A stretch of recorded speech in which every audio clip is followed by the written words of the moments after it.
Pond 5 Publishing. Should you sign up for it? My answer is no. Not right now, at least. First of all, we just don't know that much about it. All they've done is release an FAQ. They haven't even provided all of the details. So what I'm first going to do is just sort of give an overview of what publishing is. I'm going to tell you how I've made thousands of dollars through publishing through my own publishing of songs that have been sold through Pond 5. And then I kind of want to talk to you about how and why I think you need to stay away from Pond 5 Publishing for now. So before we go any farther, though, I want to take a moment to invite you to leave any comments or questions you have below about Pond 5 Publishing, or publishing in general. If I know the answer, I'll happily reply. I'd also encourage you to go check out my free 5-day course on how to license your first song. Go right down there, click on that, it'll be the link. It's awesome. It'll get you licensing your music ASAP. Also, subscribe. Give this video a thumbs up. Alright, let's go. So, what is publishing? Well, there's two sides to simplify everything in the music world, right?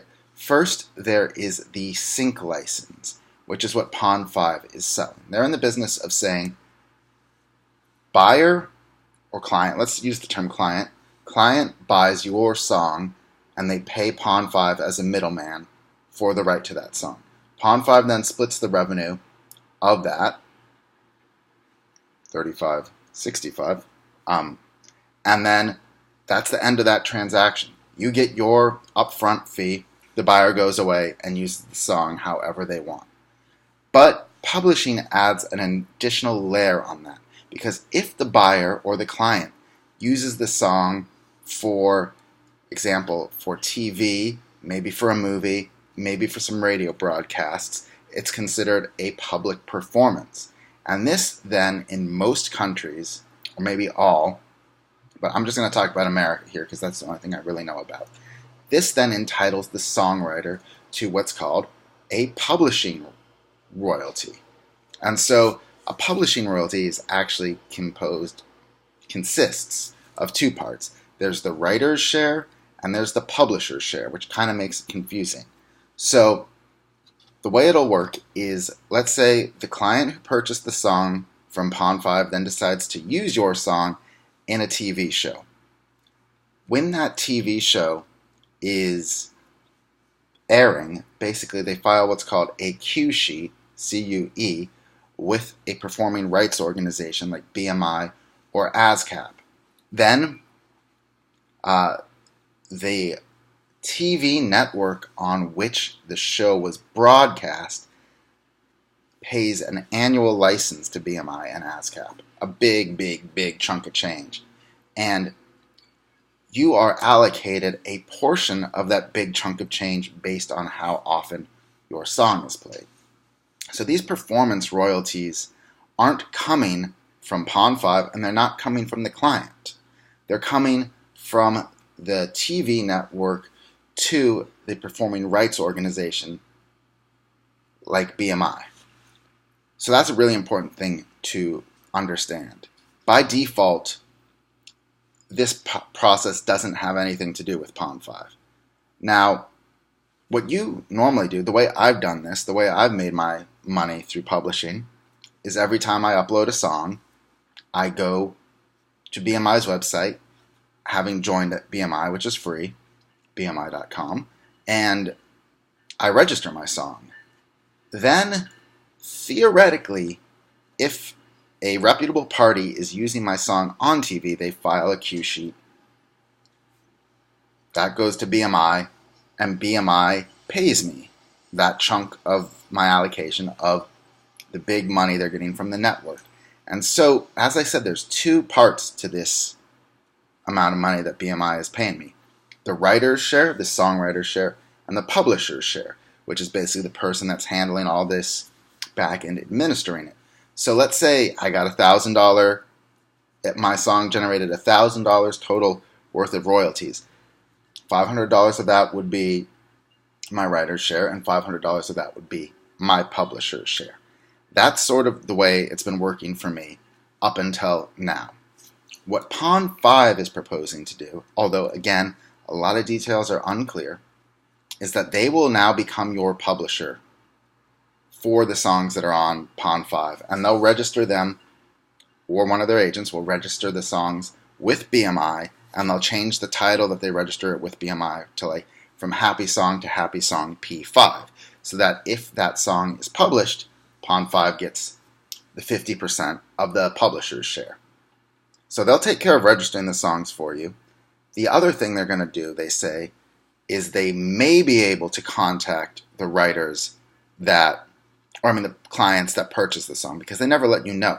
So they may be able to follow up with those people and acquire and insist that they file a cue sheet in case they haven't. So in exchange for those two services, basically, Pond5 will take 50%. But then what they say right now is they're not actually going to keep that whole 50%. They're only going to have basically their administrative costs, and then they will remit the rest of that to you. The problem is, A, we don't know what those costs are.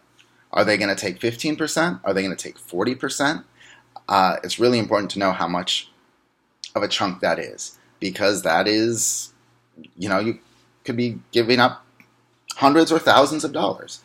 The second thing is that they reserve the right to revise the agreement at any time. And as we've seen lately from Pond5's royalty cut, can we trust that they won't just one day say, well, now we are going to take the whole publisher's share, or that our reasonable costs have gone up? So this is a big red flag for me. One is the cost, that you're giving up a huge chunk of money and it's indeterminate. Maybe it's not a huge chunk of money. We really don't know. But that is open to revision. The next issue is how much extra revenue will they be generating, right? So, like I said, I've probably earned about $3,000 at this point from back-end royalties, from these performance royalties for songs that I've licensed through Pond5, all on my own. So let's examine the universe of sales on Pond5. On Pond5, let's say I sell 100 songs.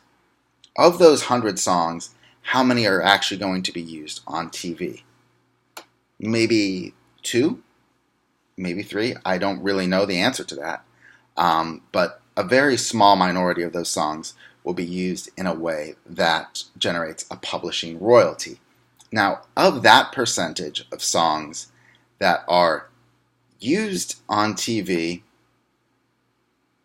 or in another sense that generates a publishing royalty, how many of those clients are not filing a cue sheet, right? So that is really the universe of money that Pond5 is able to get you. And granted, it could be significant. It's sort of a known unknown.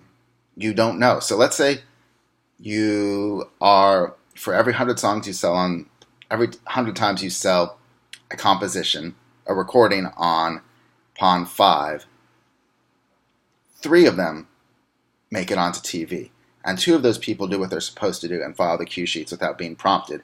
But a third one wouldn't file the cue sheet until they were prompted by Pond5.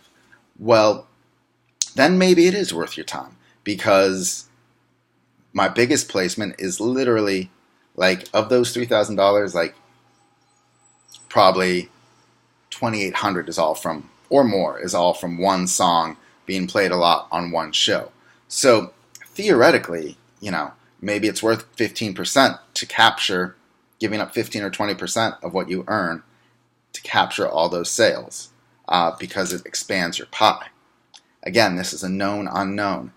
At the same time, though, if pretty much most of the buyers on Pond5 that would have the opportunity to put your show on TV already know they should file the cue sheet, then you're not really paying, then the value you're getting for charging for Pond5 taking a share of your publishing is not that significant. It's basically all they're doing is registering the song for you with BMI.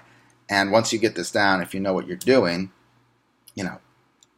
you can register a song in 5 minutes. And I teach you how to do that in my course on my stock music licensing system. I'll put a link to that down below. If that's something you want to get into more, literally paying for my course is cheaper than probably paying Pond5 or allowing Pond5 to take their share. It's also something you can figure out on your own. It'll take a few hours initially for the learning curve, but then once you get it, you can do it very quickly. And so it's not fun to do, but it's worth, is it worth hundreds or thousands of dollars? Probably. But the issue really then is how many marginal new sales and performances will Pond5's ability to contact their clients and follow up about cue sheets, how many more registrations will that create?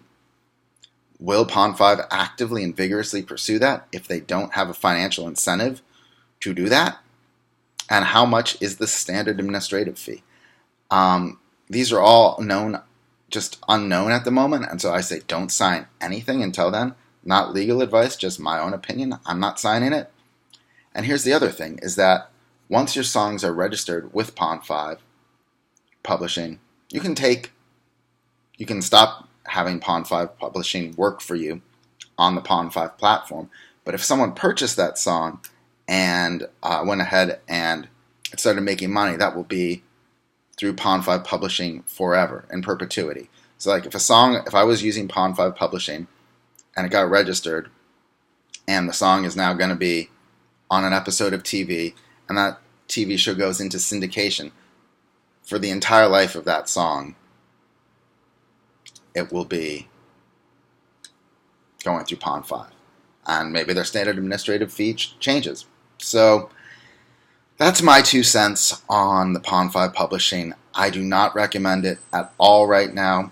Maybe down the line it could be valuable if we can really get concrete data that A, they're charging a reasonable administrative fee, and B, that there is a pretty significant universe of buyers that are purchasing music for television use on TV through Pond5, but aren't filing cue sheets. And I just think that's probably pretty small, but I don't know. And honestly, if they're doing that, they're also in violation of the Pond5 agreement. So I don't know that Pond5 actually is that incentivized to yell at its customers, right? They could yell at their customers now. So we'll see.